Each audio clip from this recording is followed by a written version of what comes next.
This bonus story, something new we're trying, is fan-written, and thus as always is unofficial fan content permitted under the Wizards of the Coast fan content policy. As a fan-written story, it is not canon to our usual work, but frankly this one's so good it probably should be anyway. This story featured the voice talents of Tsuki no Kage, Junonis, and myself. And now, Voice of All presents Interview with a Devil by Andrew Weissel. You really can't find one nice thing to say? His voice was smooth, like Avenue chocolate. The kind of chocolate that liquefies on your tongue. The chocolate of the aristocracy. He might even be mistaken for an aristocrat if you glance fast enough. The leatherwork in his boots was impeccable. His brick red waistcoat was colored with the highest quality Nephalian dyes. Few commoners could afford jackets with that many lapels. It's not me, Mr. Tibalt. Mr. Tibalt. Just Tibalt. Chocolate turned to acid. As I was saying, Tibalt, it's not me without the nice things to say. I've interviewed dozens of Nephalians. They all tell the same stories. Torture, suffering, wounds that never heal. Oh, that's all just hearsay. So you're denying such allegations? A smirk crawled across his face like a spider. I would just prefer them to tell the whole truth, and nothing but the truth. So help me, Avacyn. He folded his hands in false prayer. I shouldn't expect any less from this man. Could he still be called a man? That doubt convinced me that he was capable of such blasphemous acts. You see, such words don't capture the essence of my work. Torture is such a hollow word. School children torture one another. Literal child's play. I can break your very soul. Tibalt's clawed finger slithered towards the dagger he kept lashed to his hip. He watched my eyes widen, suffocating the blade with my focus. You're afraid. Nonsense. It's written all over you. Your knuckles are pale gripping your pen. Your other knuckles are pale gripping nothing. Your brow is glossed with sweat. Your nostrils are flared to increase the flow of oxygen to your lungs because your entire being is preparing to fight to the death. All because I fondled the hilt of my little blade. So what's your point? That you scare people? No. My point is that I don't have to. Tibalt relaxed in his chair as if nothing had happened. He smiled with such jollity that he might as well have just downed a cask of ale. Why were the people of Thraben afraid of Griselbrand? I think that is a fairly obvious answer. But is it? Think about it. That bastard was locked away in the Hell Vault. Most people didn't even know what he looked like. And yet his name made Cathars crumble with dread. Do you know how many of Avacyn's Cathars I've broken? My mouth opened to respond, but it was clear Tibalt was going to carry on this conversation without me. 66. Everyone claimed that the Archangel's power gave them an unyielding spirit. Their minds and hearts were tatters when I finished with them. My face spoke for my soul. You think me a monster? Yes, Tibalt, I do. Not monster enough. Excuse me? Where is the fear inside you? You tremble, yet you speak my name as if I was merely a butcher of swine. You are a swine of a butcher. And now you mock! Do you know what true horror is? It is a prison that people lock themselves away in, willingly throwing away the key. I don't scare people. They scare themselves. The fear wells up in their hearts and erupts in a chorus of screams. I free them from their shackles so that they may gaze upon the darkest corners of their souls.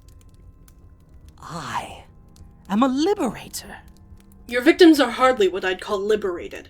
They cower in the shadows, still shackled by the very fear you claim to eradicate. Tibalt rose to his feet, pacing around as he whipped himself into a frenzy. Oh, how very wrong you are. Go into town. People still won't voice Grizzlebrand's name. The demon is dead, yet he still wields power over the weak. I seek to erase Grizzlebrand from their sheepish hearts. They shall no longer be brought to tears by the beasts of the night. No, they should cast out their fears so that I may take their place. He was practically prancing around the room now, coattails aflutter as he twirled and leaped in glee. The fact that you speak my name is evidence that I am not yet finished my great work. So long as my name tickles the fleshy tongues of the townsfolk, I will not be finished. My name should be caged by their teeth, the torment that they cannot bear to acknowledge, lest they whisper, "Tibalt," and conjure me to their side.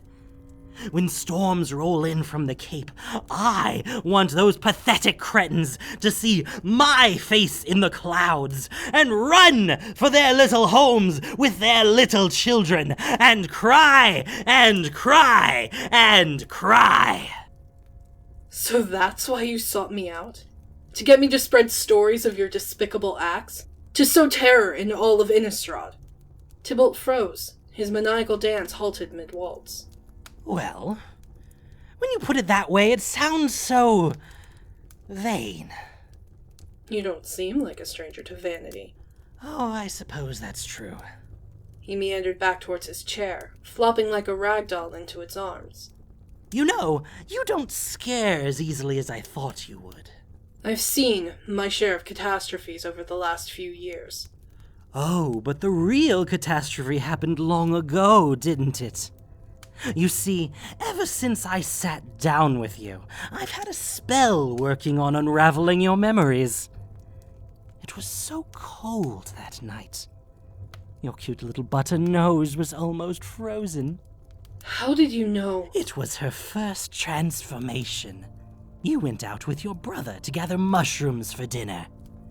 She made the most delicious mushroom soup, your mother. Don't you dare. It wasn't the claws or fangs that scared you most.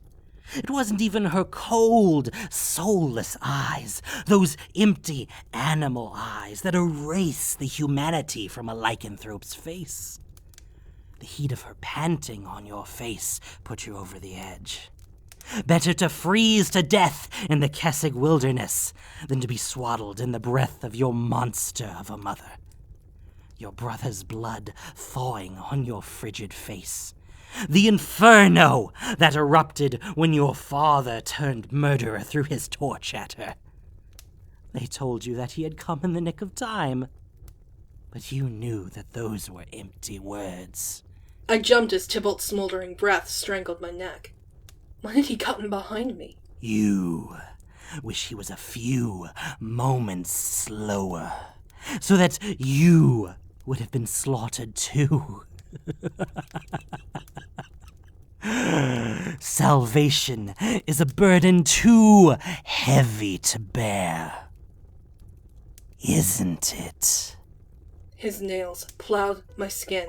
Trickles of blood boiled on my skin. I opened my mouth to scream, but only summoned silence. My feet were burning.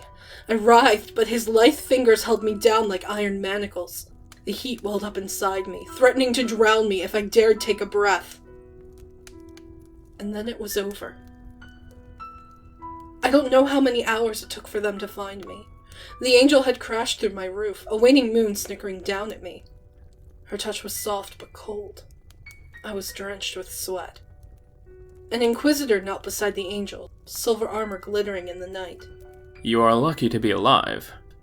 I've heard this Tibalt fellow can be quite brutal. The angel cast a healing spell over my wounds, the convalescence warming my skin. The sensation was maddening. My screeches informed the Inquisitor just how wrong he was.